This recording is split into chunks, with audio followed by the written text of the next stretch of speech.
nasz Instytut Nelumbo nazywa się True Self Inquiry, więc patrzymy przede wszystkim na to, jak dojść do tego, żeby odprogramować osobę, jak sprawić, żeby ona odróżniła to, co jest kodami kulturowymi, z czym została, powiedzmy, zaprojektowana przez społeczeństwo, a gdzie istnieją jakieś programy z rodziny, czyli te bardziej osobowościowe, osobiste, jak przekroczyć to wszystko, gdzie w tym wszystkim odnaleźć wolność i swój potencjał, możliwość działania z rozpostartymi skrzydłami ku temu, po co można powiedzieć tu już transpersonalnie, wzywa dusza, wzywa serce. Nie ma jeszcze kierunku, który by się skupił na dziedzinie transpersonalnej jako osobnym kształceniu, dlatego założyłam te holistyczne studia transpersonalne, gdzie skupiamy się na 3 głównych kierunkach. To będzie psychologia transpersonalna i coaching transpersonalny, i transpersonalne, holistyczne podejście do zdrowia, i filozofia transpersonalna. Transpersonalny oznacza tyle, co wykraczający poza personę, czyli poza osobę, rozumianą jako osobowość. Persona to maska z greckiego, więc to jest ta osobowość, która właśnie, tak jak wcześniej wspomniałam, jest stworzona z tych różnych programów, z tych różnych konstrukcji, jakie nabywamy, będąc członkami społeczeństwa, a także małymi dziećmi. Można powiedzieć, że jesteśmy takim biologicznym, twardym dyskiem i możemy sami siebie zaprojektować. Możemy jak najbardziej i powinniśmy jako dojrzałe jednostki sami siebie w pewnym sensie przeprogramować, żeby już nie winić tych rodziców, tych polityków, tego społeczeństwa, tylko wybrać najlepszą wersję siebie i pozwolić sobie gdzieś od środka głęboko na wolność. Ale żeby to zrobić, trzeba zobaczyć ten cień, to nas uwiera i temu najlepiej służy takie holistyczne podejście, zakładające wizję transpersonalną, czyli zakładające, że my wcale nie jesteśmy tylko tym. Jung mówił, że dopóki nie uczynisz podświadomego świadomym, będziesz nazywał to przeznaczeniem, a to będzie kierowało twoim losem.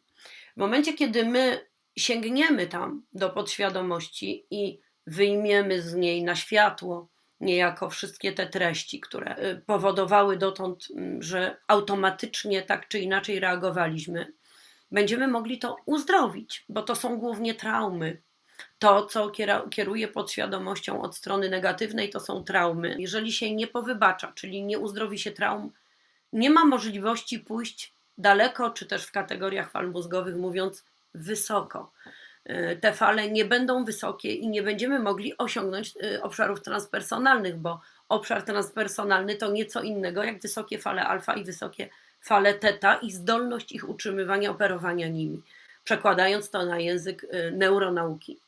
Mainstreamowi psychologowie są absolutnie przeciwni czemukolwiek, co wychodzi poza śmiesznie zawężoną, ewolucjonistyczną, materialistyczną, darwinowską psychologię, która według mnie już psychologią nie jest, bo nawet sam źródłosłów tego słowa to psychologia, czyli nauka o duszy. No ale o tym zapomniano przez jakiś czas w pewnym obszarze znacznym psychologii zachodniej. Później w drugiej grupie mamy ludzi, którzy interesują się bardzo szeroko rozumianą psychologią, włączając właśnie te nurty humanistyczne. I mamy osoby, które po prostu pracują w tym nurcie, tak jak ja. Przejmujemy się tym, czy to działa. I tym, że to działa i że pozwala to dokonywać szybkich, namacalnych, skutecznych zmian w tym, jakie są relacje człowieka ze sobą, jakie są relacje człowieka ze światem. Bo to jest tak, że wprawdzie mózg nie jest producentem świadomości, ale każdy stan świadomości ma swój odpowiednik w pewnym wyrażaniu się mózgu, czy to badanym poprzez EEG, czy to przez skanowanie, obrazowanie. I dlatego jest możliwe zbadanie, jak na przykład wpływa na mózg ayahuasca, jak wpływa LSD i jak wpływa praktyka wdzięczności.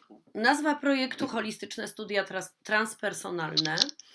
Już wspomniałam o 3 głównych kierunkach, w jakich poprowadzimy te studia. W związku z tym zaprosiłam innych wykładowców. Zaprosiłam Elise Miller, zaprosiłam właśnie Nassima Harameina, który udzieli nam również wykładu będzie możliwe spotkanie z naszymi studentami online, ponieważ moduł tych studiów zrobiliśmy w ten sposób, żeby nie musieli studenci dolatywać do Portugalii co miesiąc, więc mają 2 spotkania online, 1 spotkanie na żywo i to się tak przeplata w tym rytmie. Także zebraliśmy tutaj w tej szkole w ramach tych studiów wszystkie narzędzia, które mnie przez 15 lat dobrych pracy z ludźmi udało się zgromadzić jako najskuteczniejsze, jako najkrócej działające, poprzez eksperymentowanie na sobie i poprzez pracę z moimi klientami, do tego, aby człowiek w tym swoim krótkim pobycie tu na ziemi mógł zaznać pełni istnienia mimo ograniczeń, mimo tego, że funkcjonujemy w bardzo delikatnym, kruchym ciele, żeby poczuć naprawdę bez żadnych wątpliwości, jak wielką jesteśmy istotą i jak wielka jest nasza moc kreacji i jak wielka jest nasza moc wybaczenia. Metody takie jak praca w transie, jak praca przy poszerzonych stanach świadomości trwale zmieniają sposób działania mózgu i trwale dają stan wzorcowy i moim zdaniem to jest kluczowe. Z tego wszystkiego można bardzo dużo wyciągnąć, dużo więcej niż z tak zwanej historii. I jeżeli to się dzieje, tak jak wspomniałam, dodatkowo w stanie transu, w stanie poszerzonej świadomości, gdzie zmniejsza się opór, bo opór jest największym wrogiem w dokonaniu zmiany. To jest odruchowy opór, on pochodzi z gadziego pnia mózgu i tak jest zaprogramowana i tak stworzona, można powiedzieć, do tego stworzona lewa półkula, którą my operujemy głównie w stanach czuwania, czyli falach beta 1, gdzie to jest ten gadacz. Ona po prostu służy do tego, żeby uzasadniać to, w co raz uwierzyliśmy. Jeżeli już ktoś uwierzył w jakąś rzeczywistość, to lewa półkula mu cały czas opowiada historię o tym, że to jest słuszne, w co wierzy i że właśnie tak jest i że mamy argumenty na potwierdzenie tego rodzaju wizji.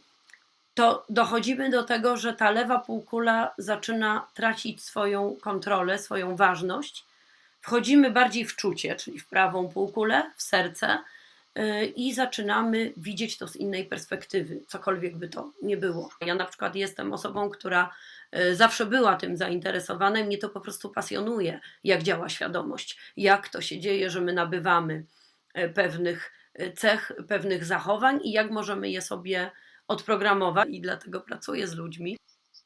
I uwielbiam też widzieć, jak w każdym z osobna człowieku w unikalny sposób budzi się jego świadomość. Jestem przede wszystkim psychoterapeutką i przede wszystkim życie rzuciło mnie w obszar, którego się kiedyś nie spodziewałam, bo ja myślałam, że będę siedzieć tu właśnie patrząc w ocean i pisać książki, co też w czasie wolnym robię, ale nie w tym zakresie, w jakim o tym marzyłam, bo tyle jest pracy do wykonania. No ale to już powiedzmy góra decyduje o tym i póki mam pracować z ludźmi, to z nimi pracuję i jest to piękna, zaszczytna praca, która naprawdę daje mi wiele radości, dodaje skrzydeł do tego, żeby rozwijać takie projekty jak studia transpersonalne. A teraz zapraszam wszystkich do kontaktu na nelumbo.pl. Mamy tam na stronie dokładny program studiów i wszystkie informacje na temat tych holistycznych studiów transpersonalnych.